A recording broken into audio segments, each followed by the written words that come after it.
कोरेगाव स्पर्धेमधील गट क्रमांक 5 सुटला आणि 5 मध्ये होता अखंड महाराष्ट्राचा लाडका बाक्या डॉन, रुस्तमे हिंदकेसरी बाक्या आणि राजा यांचा पायरा आपल्याला बघायला मिळाला।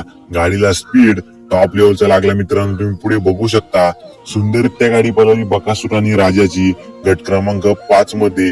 आणि या मैदानामध्ये आपल्याला वेगाचा शेवट सर्जा सुद्धा पळताना दिसणार आहे।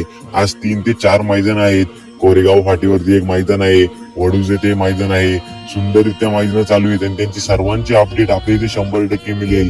परंतु मला खूप अशा कमेंट्स आलत्या की दादा नक्की बकॅडॉन कोणत्या मैदानात पळणार आहे, तर बकॅडॉन कोरेगावच्या मैदानामध्ये गटपात झालाय आणि त्याचा पायरा हा राजा आहे। सुंदररित्या पळाला गट क्रमांक 5 मध्ये, तुम्ही बघू शकता टॉप लेवलचा स्पीड लागला। आणि आज मैदानातील अपडेट आपल्या इथे 100% मिळतील। तर आता सबस्क्राईब करून ठेवा आणि तुम्हाला आपले व्हिडिओ आवडत असतील तर नक्की व्हिडिओला लाईक करा मित्रांनो, कारण बैलगाडा क्षेत्रातील अशाच अपडेट आपले तुम्हाला भेटतच राहतील।